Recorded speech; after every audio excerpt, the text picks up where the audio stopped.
आज इस बुलेटिन में बात होगी पीएम मोदी को खरगे की चिट्ठी की। छात्रों के आगे एक बार फिर झुकी बीजेपी सरकार की। जो भी हम लोग का डिमांड था, तैयारी 4, बीएसएससी, दरोगा, सिपाही, 17वीं बीपीएससी, बेल्ट्रॉन, लाइब्रेरियन, सभी मुद्दों पे बात हुई है। जानेंगे नेपाल की बाढ़ से हुआ कितना बड़ा नुकसान, गंगा एक्सप्रेसवे को लेकर क्यों बीजेपी सरकार पर उठे सवाल, देखेंगे चीनी के बढ़ते दाम ने कैसे बढ़ाई देश की चिंता। महंगी चीनी ने आज देश के त्योहारों की मिठास कड़वी कर दी है। और बुलेटिन के आखिर में बात करेंगे दिल्ली दंगा मामले में दिल्ली पुलिस के हलफनामे की। लेकिन दिन भर की तमाम बड़ी खबरों से पहले एक नजर आज की सुर्खियों पर। विदेश यात्रा पर जाएंगे पीएम मोदी, उज्बेकिस्तान और किर्गिस्तान का करेंगे दौरा, एससीओ सम्मेलन में लेंगे हिस्सा। टीएमसी प्रमुख ममता बनर्जी को कोलकाता हाईकोर्ट से लगा बड़ा झटका, कोर्ट ने फ्रीज बैंक खातों का इस्तेमाल करने की इजाजत देने से किया इनकार। दुर्गा पूजा के बाद फिर होगी सुनवाई। आरएसएस प्रमुख मोहन भागवत के न्यूयॉर्क दौरे पर बढ़ा विवाद, भागवत के इवेंट पर यूएस संसदीय आयोग ने उठाए सवाल, अमेरिकी आयोग ने कहा आरएसएस पर लगाओ बैन। बेंगलुरु की national law school of India university ने कैंसिल किया दीक्षांत समारोह, अपरिहार्य परिस्थितियां बताई वजह, सीजे सूर्यकांत पर हुआ था विवाद। और शेयर बाजार में गिरावट, 539 अंकों की गिरावट के साथ 76,933 पर बंद हुआ सेंसेक्स, वहीं 116 अंकों की गिरावट के साथ 24,090 पर बंद हुआ निफ्टी। ये तो थी सुर्खियां। अब बात आज की सबसे बड़ी खबर की। केंद्र की मोदी सरकार एक बार फिर लोकसभा सीटों को लेकर सीमांकन विधेयक लाने की तैयारी कर रही है। संसदीय कार्य मंत्री किरेन रिजिजू ने जिस तरह के संकेत दिए हैं, उससे विपक्ष नाराज दिखाई दे रहा है। कांग्रेस अध्यक्ष मल्लिकार्जुन खड़गे ने तो इसे लेकर पीएम मोदी को चिट्ठी भी लिख दी है। तो क्या है इस खत में, जानेंगे इस रिपोर्ट में। मोदी सरकार किसी भी कीमत पर परिसीमन बिल पास करवाना चाहती है, जिसके लिए वो महिला आरक्षण बिल का सहारा भी ले रही है और महिला आरक्षण लागू न होने के लिए विपक्ष को जिम्मेदार भी ठहरा रही है। लेकिन अब राज्यसभा में विपक्ष के नेता और कांग्रेस अध्यक्ष मल्लिकार्जुन खड़गे ने पीएम मोदी को पत्र लिखकर सरकार को उसके ही जाल में फंसा दिया है। दरअसल कांग्रेस अध्यक्ष मल्लिकार्जुन खड़गे ने पीएम मोदी को चिट्ठी लिखकर कहा है कि आपके मन में जो भी डिलिमिटेशन प्रपोजल हैं, उन पर चर्चा करने के लिए ऑल पार्टी मीटिंग बुलाएं। उन्होंने कहा कि ये एक ऐसा मुद्दा है जिसका बहुत महत्व है, दोबारा वैसा कोशिश ना करें जैसा आपने 16 और 17 अप्रैल 2026 को किया था। खड़गे ने संसदीय कार्य मंत्री किरेन रिजिजू के उस बयान का जिक्र भी किया जिसमें उन्होंने विशेष सत्र की तरफ इशारा किया है। कांग्रेस अध्यक्ष ने एक्स पर चिट्ठी शेयर कर कहा, मैंने आपको 16 जुलाई 2026 को लिखा था और आपसे रिक्वेस्ट की थी कि डिलिमिटेशन यानी परिसीमन के लिए सरकार के प्रपोजल पर चर्चा करने के लिए ऑल पार्टी मीटिंग बुलाएं। पार्लियामेंट के किसी भी स्पेशल सेशन में पेश करने के बारे में आप सोच रहे हैं तो पहले आप सभी पॉलिटिकल पार्टियों को प्रपोजल की डिटेल में स्टडी करने के लिए समय दें। खड़गे ने कहा, केंद्रीय संसदीय कार्य मंत्री ने कल रात एक इंटरव्यू में कहा कि संसद का विशेष सत्र बुलाया जा सकता है, शायद इसी वजह से मानसून सेशन के सत्रावसान में लगातार देरी हो रही है। उन्होंने ये भी कहा कि कांग्रेस का रुख साफ है कि लोकसभा की मौजूदा जो 543 सीटें हैं, उनको अगले 25 सालों तक बनाए रखें। 2029 के लोकसभा चुनावों से पहले महिलाओं के लिए 1/3 आरक्षण भी लागू करें। यानी अब खड़गे ने मोदी सरकार को उल्टा फंसा दिया है। देखना होगा खड़गे के पत्र पर सरकार का क्या जवाब आता है। सवाल उठ रही है कि क्या महिला आरक्षण के नाम पर मोदी सरकार कोई साजिश कर रही है। डिलिमिटेशन विधेयक को पास कराने के लिए संसद में 2/3 बहुमत की जरूरत है, जो मोदी सरकार के पास है ही नहीं। ऐसे में सरकार की मंशा पर सवाल खड़े हो रहे हैं। सवाल बीजेपी की बिहार सरकार पर भी खड़े हो रहे हैं, जो पेपर लीक मामले में घिरी हुई है। छात्र इसे लेकर सड़क पर हैं और अब छात्रों के सामने सरकार झुकती दिखाई दे रही है। देखिए रिपोर्ट। बिहार में छात्रों का आक्रोश थमने का नाम नहीं ले रहा। शिक्षा व्यवस्था और भर्ती प्रक्रिया से जुड़े कई मुद्दों को लेकर बीते कई दिनों से छात्र पटना की गर्दनी बाग में धरने पर बैठे हैं। छात्रों की प्रमुख मांगों में बीपीएससी ट्राई4 की प्रक्रिया, पीटी मेन से जुड़े सवाल, नेगेटिव मार्किंग हटाने और बिहार में 100% डोमिसाइल लागू करने की मांग शामिल है। और अब खबरें हैं कि छात्रों के लगातार दबाव के बाद सरकार बातचीत के लिए तैयार हो गई है और उनकी मांगों पर विचार करने का आश्वासन भी दिया गया है। छात्र नेताओं का दावा है कि सरकार के साथ बातचीत के दौरान कई मुद्दों पर सहमति बनी है। इसी कड़ी में छात्र नेता दिलीप ने क्या कुछ कहा, सुनिए। जिन मांगों को लेकर धरना पे बैठे थे, उन सभी मांगों पे विचार किया गया है और जो भी हम लोग का डिमांड था, तैयारी 4, बीएसएससी, दरोगा, सिपाही, 17वीं बीपीएससी, बेल्ट्रॉन, लाइब्रेरियन, सभी मुद्दों पे बात हुई है। और बीपीएससी तैयारी 4 में एकल परीक्षा होगी It makes no sense. It makes no sense. सहमति बन लेकिन अब भी छात्रों का कहना है कि सिर्फ मौखिक आश्वासन से काम नहीं चलेगा। जब तक सरकार उनकी मांगों को लेकर लिखित आश्वासन नहीं देती, तब तक प्रदर्शन जारी रहेगा। इसके अलावा आपको बताते चले कि आज कुछ छात्र अपनी मांगों को लेकर शिक्षा मंत्री मिथिलेश तिवारी के आवास तक भी पहुंच गए। वहीं दूसरी तरफ कई छात्रों पर एफआईआर दर्ज होने की खबर भी सामने आई। पटना पुलिस ने 2 एफआईआर दर्ज की है, जिसमें 78 नामजद आरोपियों के साथ 1000 अज्ञात लोगों को आरोपी बनाया गया है। यानी एक तरफ सरकार बातचीत करके आंदोलन शांत करने की कोशिश कर रही है, तो दूसरी तरफ कार्रवाई का दौर भी जारी है। बिहार में बीजेपी सरकार छात्रों के आंदोलन के सामने झुकने को मजबूर दिख रही है। छात्रों के आंदोलन का समर्थन राहुल गांधी ने भी खुलकर किया है, जिसके बाद से ही बीजेपी दबाव में दिखाई दे रही थी। वैसे बिहार में इस वक्त एक और बड़ी आफत आती हुई दिखाई दे रही है। नेपाल में आई बाढ़ का पानी अब बिहार पहुंच गया है, जिस बाढ़ ने सबसे ज्यादा तबाही नेपाल में ही मचाई है। देखिए रिपोर्ट। 26 अगस्त को नेपाल में आया पानी का सैलाब अपने पीछे तबाही की एक ऐसी कहानी छोड़ गया जिसे देखकर हर कोई दहशत में है। देखते ही देखते तेज पानी ने गांव और बाजारों को अपनी चपेट में ले लिया। कई सड़कें और पुल मलबे में दब गए, जबकि नेपाल तिब्बत बॉर्डर के कई इलाकों का नक्शा तक बदल गया। इस विनाशकारी आपदा में जान गंवाने वालों की संख्या 220 के पार पहुंच चुकी है, जबकि 2200 से ज्यादा लोग अब भी लापता बताए जा रहे हैं। नेपाल और तिब्बत दोनों तरफ हजारों लोग इस सैलाब से प्रभावित हुए हैं। इनमें विदेशी पर्यटक और भारतीय नागरिक भी शामिल हैं।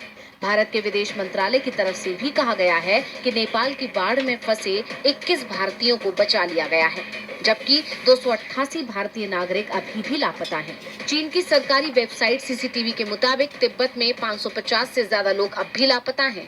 राहत और बचाव अभियान लगातार जारी है और अधिकारी खतरे वाले इलाकों पर नजर बनाए हुए हैं। लेकिन नेपाल की इस तबाही का खतरा अब भारत तक भी पहुंच सकता है। नेपाल में भारी जल प्रवाह के बाद भारत आने वाली कई नदियों का जलस्तर तेजी से बढ़ रहा है।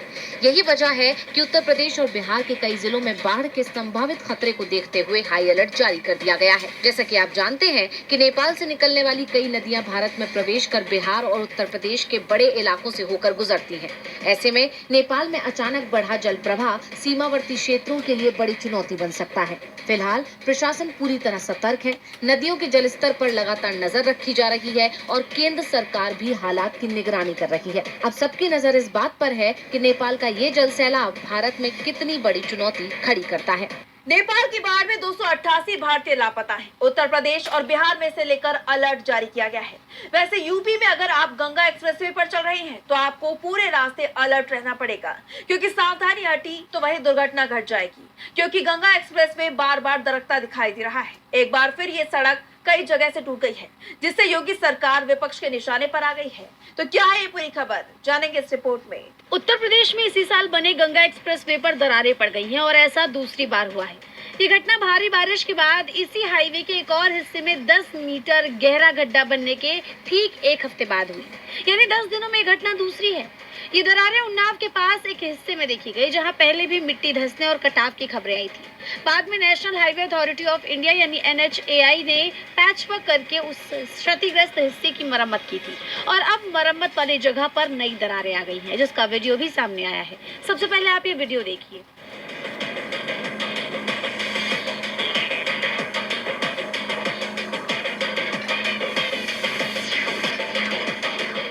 और अब ये वीडियो मोदी सरकार के गले की फांस बन गया है। विपक्ष ने सरकार पर भ्रष्टाचार के आरोप लगाते हुए मोर्चा खोल दिया है। यूपी की मुख्य विपक्षी पार्टी के प्रमुख अखिलेश यादव ने सरकार को घेरते हुए एक्स पर पोस्ट किया कि सावधान, खतरे में है आपकी जान। गंगा एक्सप्रेस वे पर नदी की धाराओं की तरह दिख रही है अनगिनत दरारें बीजेपी के भ्रष्टाचार की गवाही दे रही है। बीजेपी का भ्रष्टाचार जानलेवा है। सिर्फ अखिलेश ही नहीं, बल्कि कांग्रेस ने भी इस मुद्दे पर मोदी सरकार की घेराबंदी की है। कांग्रेस ने तो सीधे सीधे पीएम मोदी पर निशाना साधा है। पार्टी ने एक्स पर पोस्ट किया कि यह गंगा एक्सप्रेसवे है जिसमें उन्नाव के पास बड़ी बड़ी दरारें पड़ गई हैं। 36,000 करोड़ रुपए की लागत से बने इस एक्सप्रेसवे का उद्घाटन नरेंद्र मोदी ने किया था। ये पहली बार नहीं है जब एक्सप्रेसवे में किया गया भ्रष्टाचार सामने आया है। इससे पहले भी ये धस चुका है। साफ है, नरेंद्र मोदी और उनके परम मित्र अडानी ने इसे बनाने में जमकर भ्रष्टाचार किया है। वहीं आम आदमी पार्टी ने भी मोदी सरकार की मुश्किलें बढ़ाई हैं। पार्टी ने कहा, जिन्हें मां गंगा ने बुलाया था, उन्हीं के राज में गंगा के नाम पर बना 36,000 करोड़ का एक्सप्रेसवे महज 4 महीनों में 6 बार धंस गया। मोदी जी का कमल, घोटाले बेमिसाल। बता दें कि 36,000 करोड़ रुपए की लागत से बने इस एक्सप्रेस वे का उद्घाटन इसी साल अप्रैल में हुआ था और पिछले 10 दिनों में ये 2 बार धंस चुका है और मोदी सरकार के भ्रष्टाचार को उजागर कर चुका है, जिससे सरकार फंस गई है। खराब सड़कों को लेकर योगी सरकार विपक्ष के निशाने पर है, तो महंगाई के मुद्दे पर मोदी सरकार भी विपक्ष के निशाने पर है। चीनी की कीमतों में आई तेजी के चलते जनता गुस्से में दिख रही है। वहीं E20 का मामला भी ठंडा नहीं पड़ रहा है। इसे लेकर कांग्रेस ने मोदी सरकार पर तीखा हमला बोला है। देखिए रिपोर्ट। चीनी के बढ़ते दाम और पेट्रोल में 20% एथेनॉल ब्लेंडिंग से आम जनता बेहद परेशान है, लेकिन मोदी सरकार को इससे कोई फर्क नहीं पड़ता। एथेनॉल को लेकर सरकार ये मानने को ही तैयार नहीं है कि इससे गाड़ियां खराब हो रही हैं और चीनी के दाम बढ़ने पर बीजेपी के नेता और मंत्री तो ये कह रहे हैं कि हम तो चीनी खाते ही नहीं है, ऐसे में और महंगी हो हमें क्या। यानी बीजेपी के लोग खुद साबित कर रहे हैं कि उन्हें आम जनता की परेशानियों से कुछ लेना देना नहीं है। वहीं अब इस मुद्दे पर मोदी सरकार बुरी तरह से गिर गई है। विपक्ष ने बाकायदा प्रेस कॉन्फ्रेंस कर सरकार की घेराबंदी की है। कांग्रेस नेता रणदीप सुरजेवाला ने कहा कि जनता को खुलेआम मुनाफाखोरों और कालाबाजारियों से लुटवाने का मोदी सरकार का ये नया मास्टर स्ट्रोक है। महंगी चीनी ने आज देश के त्योहारों की मिठास कड़वी कर दी है। इसमें चीनी की कीमतें 45 रुपया प्रति किलो से बढ़कर 70 और 75 रुपया प्रति किलो हो गई है। देश की जनता को खुलेआम मुनाफाखोरों और काला बाजारियों से लुटवाने का मोदी सरकार का यह नया मास्टर स्ट्रोक है। कांग्रेस नेता ने आरोप लगाया कि अप्रैल 2026 में मोदी सरकार को पता था कि चीनी की कमी है, लेकिन वो चुप बैठी रही। वहीं इथेनॉल के मुद्दे पर सरकार के खिलाफ मोर्चा खोलते हुए कांग्रेस नेता ने आगे कहा, मैं फिर दोहराता हूं, नवंबर 25 से जुलाई 2026 के बीच में मोदी सरकार ने E20 मिलावटी तेल के उत्पादन में 32% शुगर केन का इस्तेमाल किया। कांग्रेस नेता ने आंकड़ों और तथ्यों के साथ सरकार को घेरा। उन्होंने साफ कर दिया कि E20 के लिए बड़ी मात्रा में गन्ने का इस्तेमाल किया गया, जिससे चीनी महंगी हुई और अब महंगी चीनी आम जनता की रसोई का बजट बिगाड़ रही है। हैरानी की बात तो ये है कि E20 से भी लोग परेशान हैं और अब सरकार अपने ही फैसले में फंस गई है। महंगाई को लेकर मोदी सरकार से सवाल किए जा रहे हैं, तो सवाल विपक्ष पेपर लीक और राम मंदिर के चढ़ावा चोरी को लेकर भी कर रहा है। हरियाणा में कांग्रेस विधायकों ने इसे लेकर सरकार से सवाल किए, लेकिन उन्हें जवाब नहीं मिला, बल्कि सीएम नायर सिंह सैनी ने सवाल पूछने पर कांग्रेस विधायकों के खिलाफ सदन के अंदर बेहद आपत्तिजनक टिप्पणी कर दी, जिससे बवाल मच गया। तो क्या कुछ कहा है सीएम सैनी ने और क्या है ये पूरी खबर, जानेंगे इस रिपोर्ट में। हरियाणा विधानसभा के मानसून सत्र का पहला दिन काफी हंगामेदार रहा। विपक्ष ने तमाम मुद्दों पर सरकार की घेराबंदी कर दी। कांग्रेस विधायक सदन में विरोध जताने के लिए काले कपड़े पहनकर पहुंचे।